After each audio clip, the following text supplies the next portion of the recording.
With great love and respect in my heart, I welcome you to this beautiful Sunday morning. It's a sunny day in Sonoma. The doors of the temple are open, breeze is flowing through, and I'm sure wherever you are, weather is good, and you are in good mood. Thank you. Before we begin today, let's just take a moment to arrive and be present. So wherever you are, just pull your spine straight, open your shoulders, lighten your mind, and close your eyes. Invite that peace, calming, cooling sensation in your eyes, thinking of a beautiful flower unfolding. Relax your facial muscles, neck, shoulders, spine. Soften the belly and get grounded. Grounded.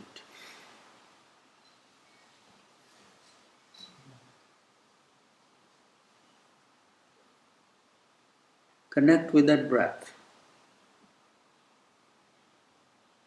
and the movement that's happening within you in the process of breath coming in and breath going out.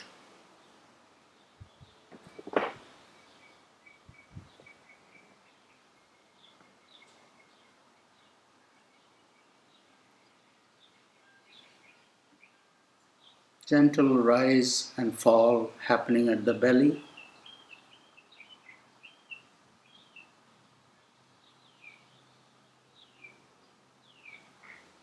Soften your eyes a bit more.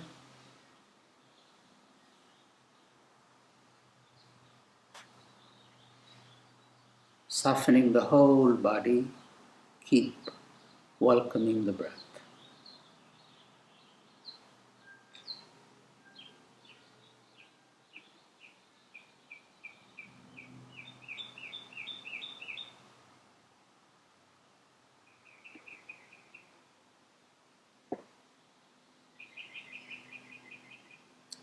Pause the breath wherever it is for a moment.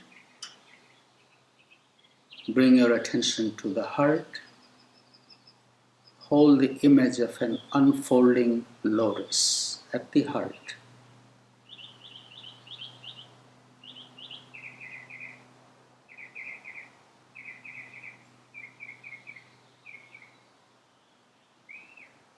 Release the breath. Keep the attention at the heart center. Pausing the breath again. Let the heart lotus unfold.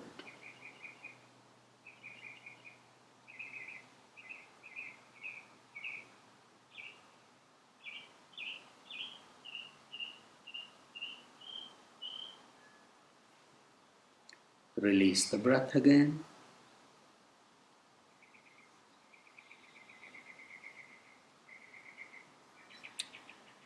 Pausing the breath again. Think of your eyes being absolutely still and mind resting in the center of the forehead.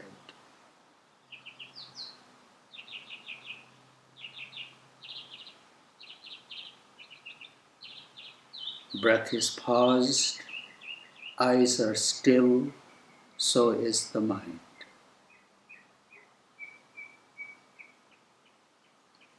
If there is any tension building up, think of expansion.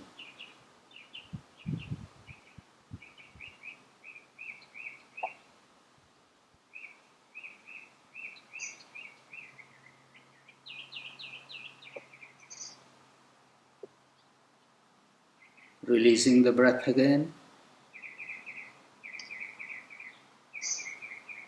And pausing again.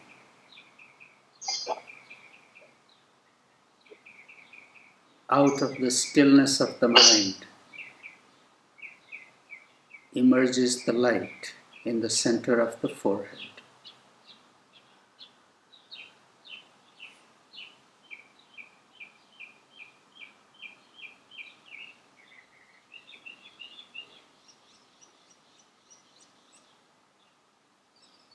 And release the breath.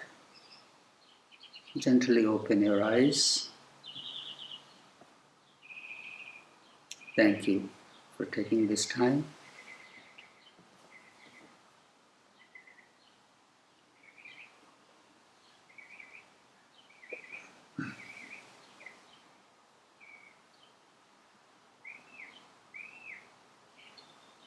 I was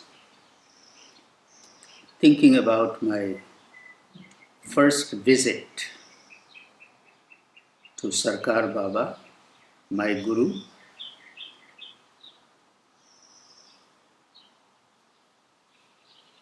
In his ashram at the entrance, there is a signboard. It's written, "It's easy to become a Hindu, a Muslim, a Christian, a Jew, a Buddhist. Those willing to be a good human being, come to me." I was very touched by that. It's easy to become those because you are born in a particular tradition, and then you call, I'm a Hindu, I'm a Muslim, I'm a Christian, whatever label is put on. When we go beyond the label, every tradition is basically saying the same thing. Be a good human being.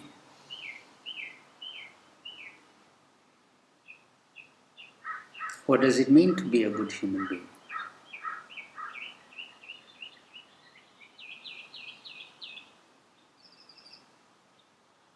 Then walk a little further. Next psalm. You have no right to worship anyone else.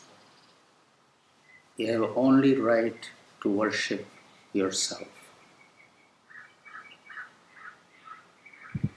What does that mean? Worshipping myself. And I think the two are connected. Without worshipping myself, it is very difficult to be a good human being.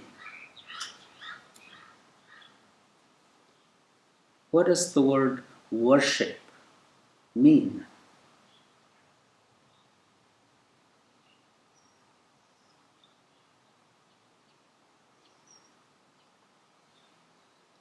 Worshipping myself means every day making a promise to myself, oh myself, I will never let you down by exposing you to company and situations where I have to feel less of myself. May I never expose myself to thoughts of lowly nature that make me feel less of myself.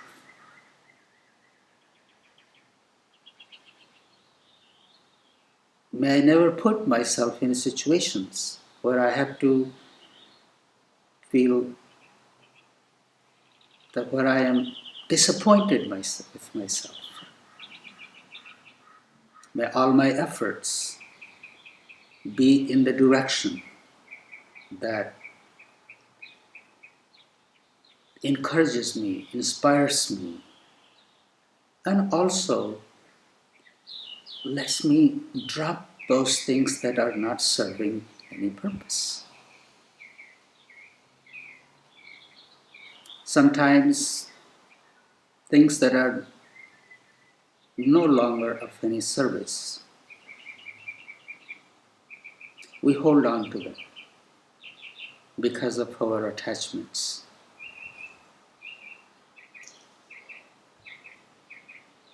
We also have to have courage and strength to let things go that are not serving.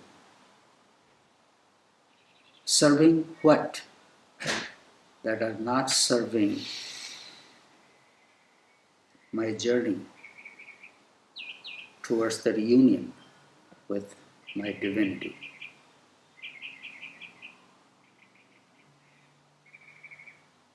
One and only purpose of taking this human birth is really to identify with our divinity. What is our divinity? Our higher self. The best I can be in this lifetime. At least in that direction, we are moving, trying to be the best human being I can be.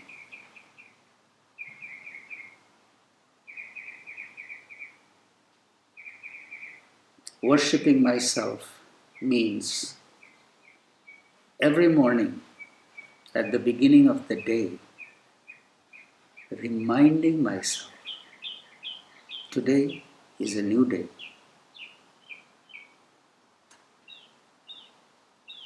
Today I am going to make effort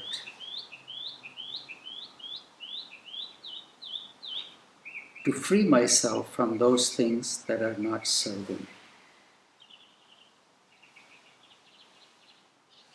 Today I'm going to make effort in meeting new people, reaching out to those who are in need, who may appreciate hearing words from me.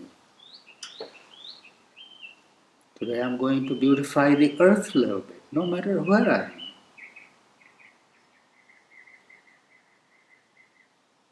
Just doing something to make the world a little better, to make the earth a little better.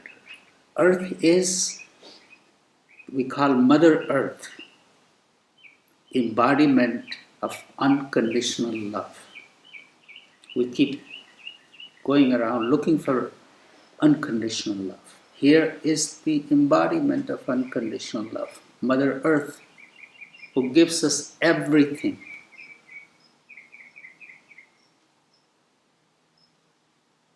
Just moving my hands and planting a flower, pulling out a few weeds, sweeping somewhere, beautifying a little corner gives us much satisfaction. If not, then we can get caught in our head and start reading scriptures and this and that and Googling this, Googling that.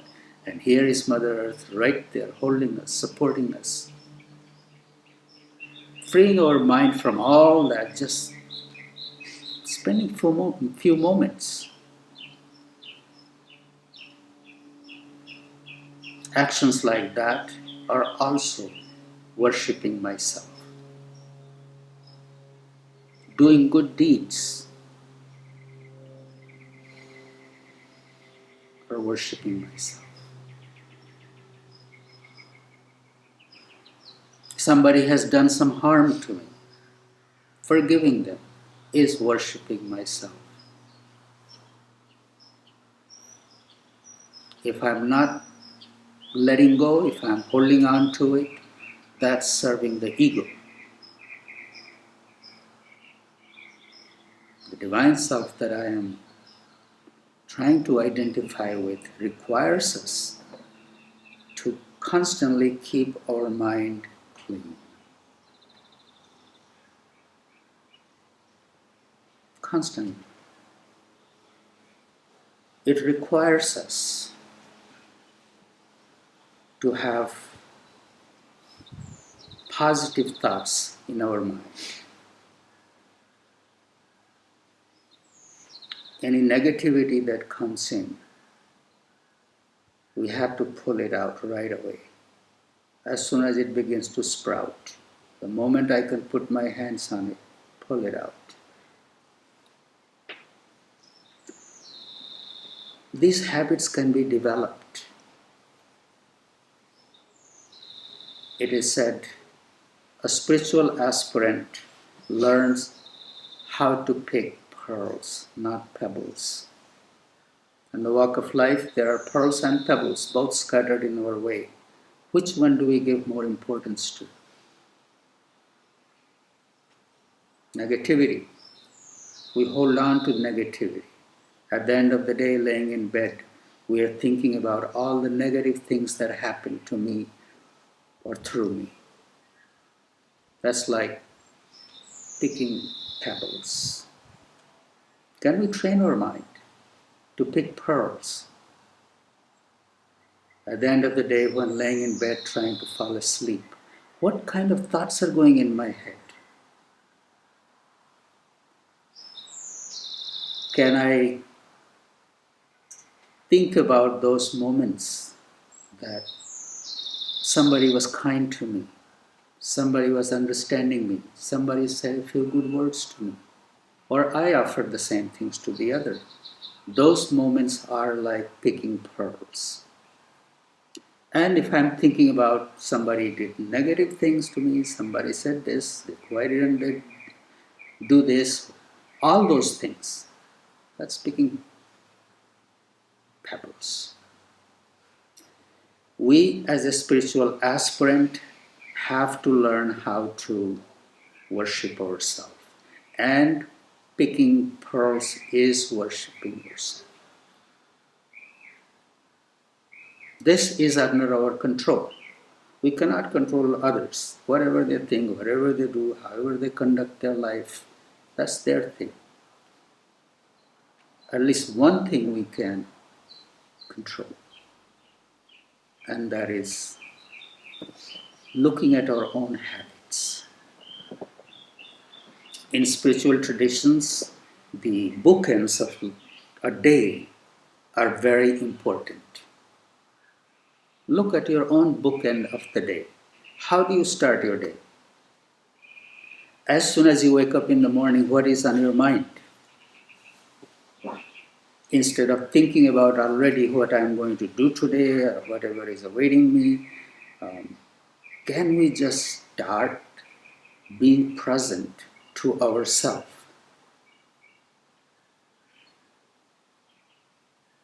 Just be quiet, sitting in bed, just be quiet for a moment, greeting yourself, and just saying to yourself in your mind without the words, may this be a good day. May I meet good people. May I show up as a good person to the other.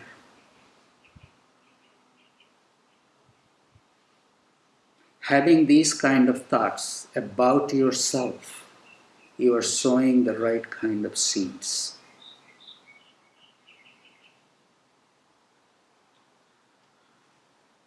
May there be moments of divine virtues in my life. Kindness, acceptance, forgiveness, love.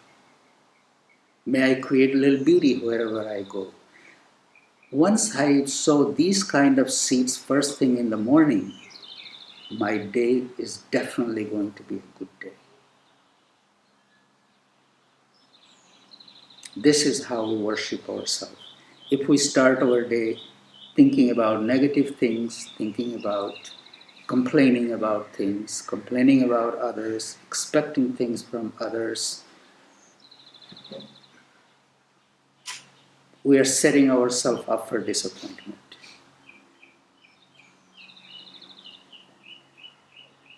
Worshipping ourselves means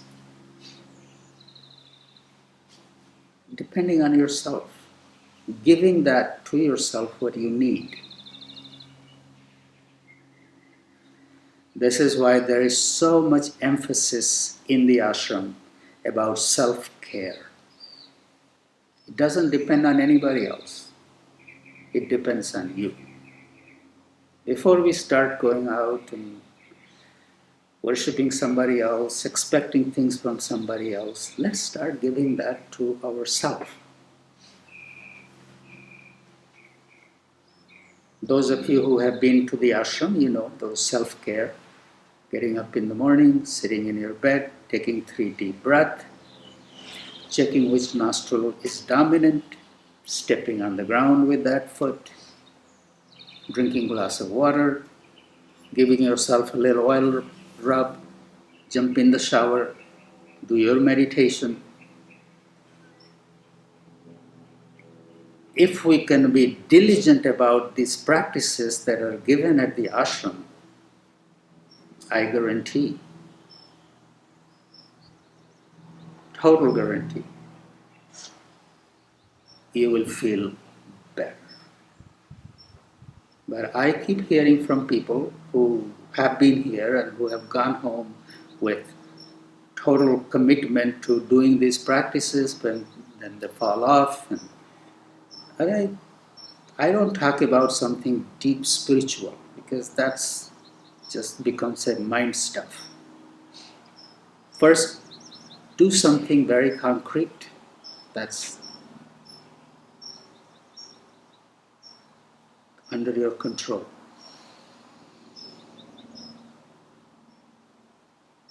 By doing self-care, we are learning how to worship ourselves. By neglecting ourselves, by neglecting our health, we are not going to get enlightened.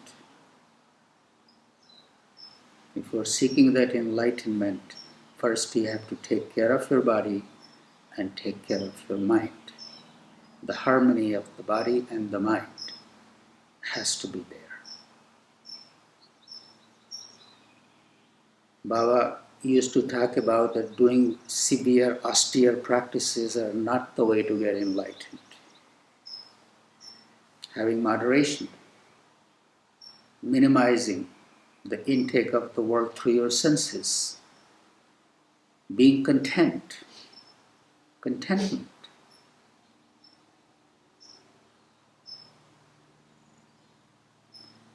How often do we just take a moment to be in gratitude for all the blessings in our life?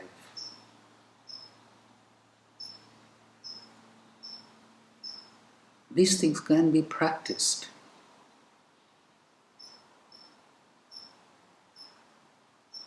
Just taking a moment when I'm not doing anything, just sit down somewhere, close your eyes, and just think of those who have been good to you.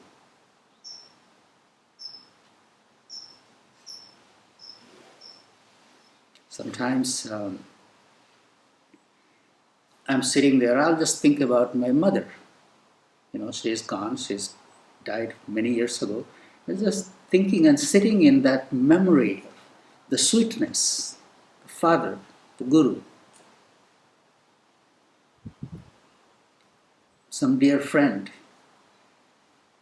Those moments are very nurturing, very healing.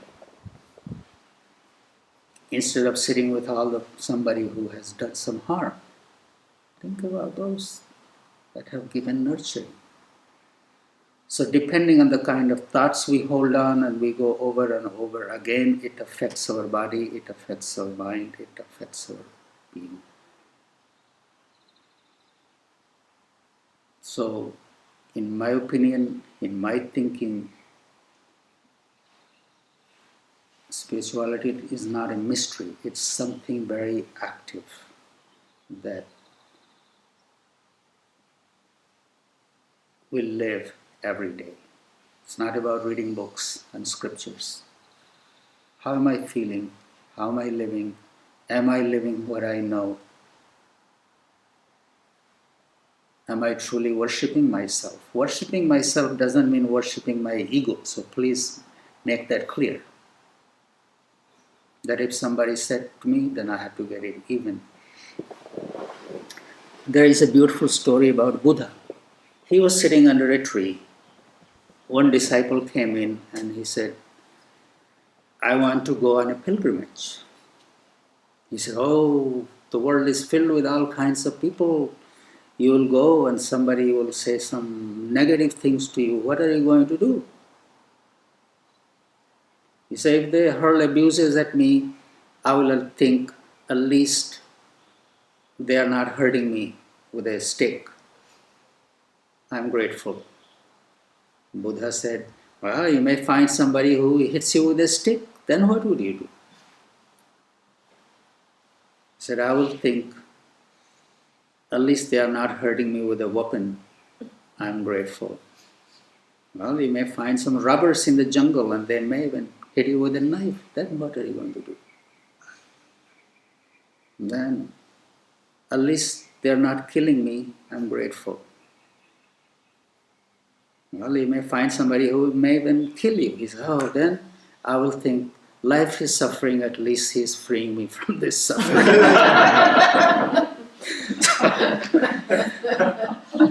So Buddha said, now you're ready to go in the world. Go. So having those kind of thoughts, not walk in the world like a victim, is worshiping yourself. And in the process of worshiping ourselves, we do become a good human being.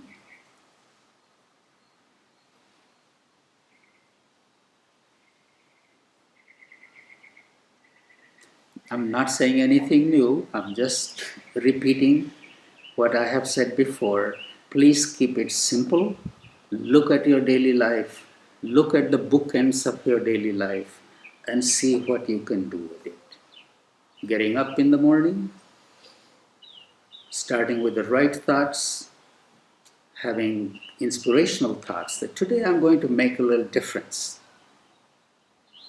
Whatever has been the nightmare has been in my head, separating from that, starting fresh each day, doing something good for my body and my mind, doing something good in the world. And at the end of the day, while laying in bed, think about all the good things that happen to you and through you. With this, I will just take leave from you, and I have to greet people in the temple. Thank you for being here, and may the blessings of the Guru, may the blessings of Aghoreshwar be with you, keep you inspired and in good health. Thank you all very much.